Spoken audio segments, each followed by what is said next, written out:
Bran woke to find his own foggy breath rising above his mouth. His groggy eyelids struggled to rise. The sound of his own breath seemed to reverberate off the walls exterior to his cage.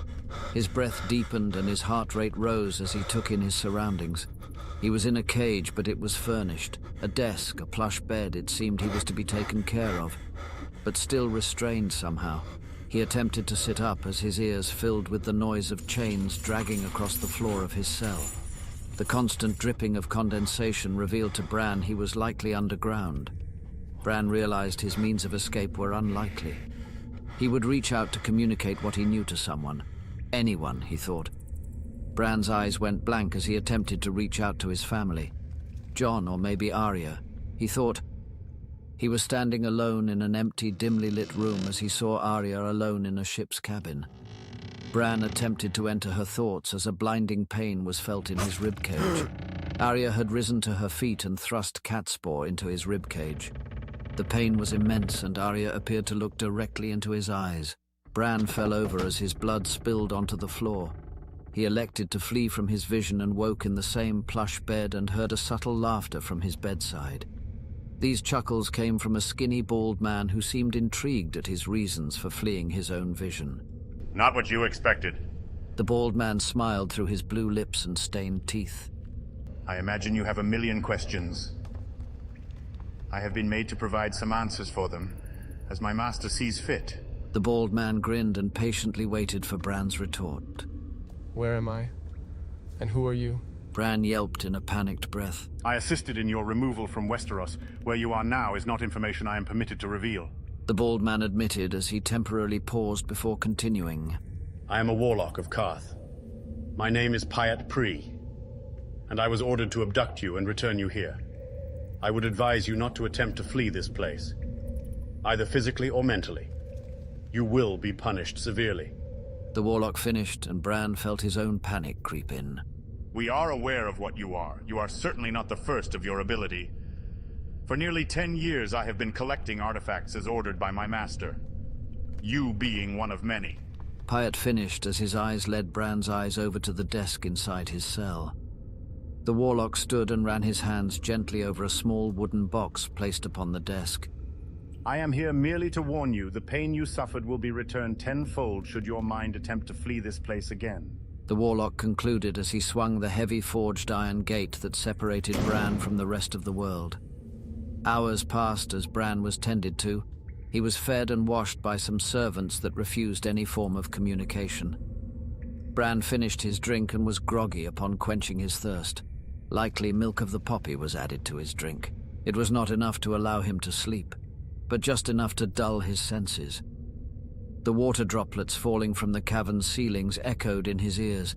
His hearing seemed more pronounced, but his own vision was the sense that was failing him. His eyes felt wide open, but the images were blurred and vague. Brandon Stark. A silky, smooth voice called out to him. Lord Brandon Stark, you may rise. The voice permitted him. His vision cleared and Bran rose from his bed. He was no longer inside his cell, but inside a dark room. He paced along the walls and found them to be made of leather. Torches lit the walls and he appeared to be inside a tent with a wash tub. Once Bran focused on the wash tub, he saw two people inside it, one atop the other. The woman atop was beautiful, dark hair and olive-skinned. The man beneath her was silver-haired, skinny and spoke with the same smooth voice. The pair were entangled, but the woman seemed displeased with the man. He grunted loudly as he finally finished with her and quickly ordered her from his tent. The tent faded into darkness again. Bran was being informed by someone, but by who was his only thought. Once the question rang in the front of his mind, the silky voice returned to answer his questions. My name is Viserys of the House Targaryen, the fourth of my name, the son of Viserys III, and grandson to Aerys II. The voice echoed inside Bran's ears. Bran had experienced this before. Rather than possessing someone else's mind, Bran's own mind was being invaded. He was powerless to stop it, so he decided to accept that which was to be revealed to him. Once he accepted this, a wave washed over him as he found himself in a dark stone corridor. A woman was leading him down the corridor with a torch in her hand. She seemed to be unaware that Bran was following her. She rested at a large door, a vault of some kind. She fumbled with a bronze circular trinket and placed it upon the vault door. Numerous clicks and creaks followed as she twisted the trinket upon the vault door. Bran decided to get a closer look at the woman, but alas, her face was obscured by golden linked mask, likely meant to obscure her identity. The vault door opened as she crept inside. Bran thought it wise to follow, and so he did. The vault interior reeked of rot and death. The masked woman held the torch high to reveal the same naked woman from the washtub. This time she carried a babe in her arms, and a shriveled umbilical still connected mother and son.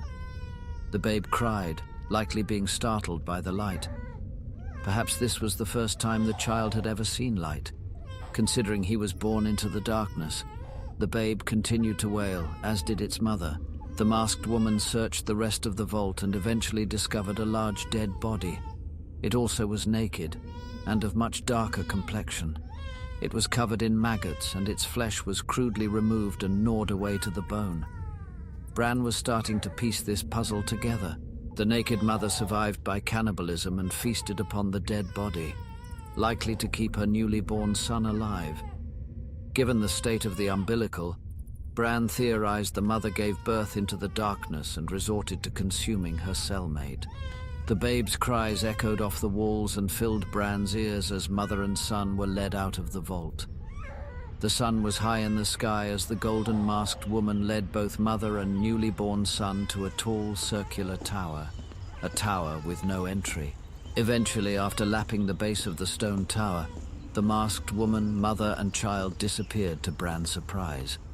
Bran was startled out of his vision and was back in his underground cell. He was no longer alone as a silver-haired man sat opposite of him, his back to Bran's bedside. He bent over the desk, scribbling and chewing furiously as Bran woke. You are Viserys Targaryen? Bran asked impatiently, and the young silver-haired man twisted to meet his eye. The fourth of my name. Viserys added as he licked the tips of his fingers. Bran's question appeared to interrupt Viserys' meal as he feasted on what looked to be raw, bloody strips of beef. The blood trickled down his chin and seemed not to bother the young Targaryen. He peered down at Bran in wondrous amazement. It is a great honor to meet the three-eyed raven. I apologize if the accommodations are not up to your standards, but I must admit, it's more comfortable than an icy cave well beyond the wall. Bran was surprised at how much Viserys had known. He had already been searching through Bran's thoughts. How much had he discovered before Bran eventually woke? I thought it proper to show you who I was, rather than to boast. I'm sure you understand. You seem to be a man moved more by facts, rather than by sentiment. Viserys continued as he tore off another mouthful of red flesh from his plate. You'd be wise to not attempt to flee, for there would be dire consequences. Viserys finished, and Bran agreed wholeheartedly. I won't. I am here, and I will remain here. Bran finished as Viserys' smile widened as the beef blood streaked down his chin. I've studied these past 20 years. All the histories of Westeros, the Long Night, the Last Hero, the Dance of Dragons, Robert's Rebellion, and finally the War of the Five Kings. Funny thing, history. While some scholars busy themselves with the events of his generation, they tend to overlook the most significant as insignificant. Viserys added. He paused just long enough for Bran to contemplate a response. Once Bran considered it, Viserys spoke again.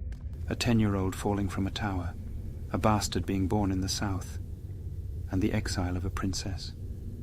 All seemed unworthy by the scribes of our time. But they will be revealed to you in time, Brandon Stark. Bran listened intently, attempting to absorb as much as he could. Viserys had obviously dwelled on this conversation for many years.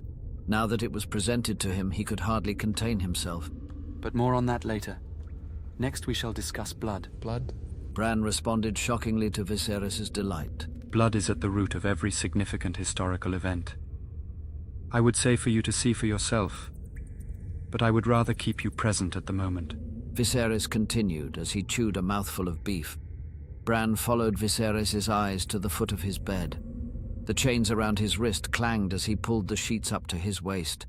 Bran was mortified to take in the sight. His remaining leg had been butchered to the bone. The bright white bone stood out beyond its darkened backdrop. The tourniquet just below his knee minimized his blood loss. Bran breathed heavily as Viserys cackled madly. I was raised on king's blood for months before I ever had encountered the light or flame. I was born a king. I have devoured kings. And now I've feasted on that of a god. You, Brandon Stark. Bran was mortified as his mind raced. Viserys wanted to perform blood magic, but to what end, Brandon thought. You're curious. Good. You should be... Viserys beckoned as he approached the wooden box and slowly lifted its lid. The warlocks of Qarth have made themselves good servants, and followed my direction nearly 2 decades after receiving them. The Targaryen prince concluded as he opened the lid of the wooden box set upon his desk. Bran's heart skipped a beat as the large stone revealed itself to him. Its scales were dark with crimson highlights that seemed to yearn for Bran, and for his knowledge. A dragon's egg, retrieved from a shy. But it is not the only prize that has been retrieved for me. Bran's eyes flickered in fear at the thought of this weapon in Viserys' hands. Bran's mind raced from one terrible situation to another and then back again as Viserys approached him closely.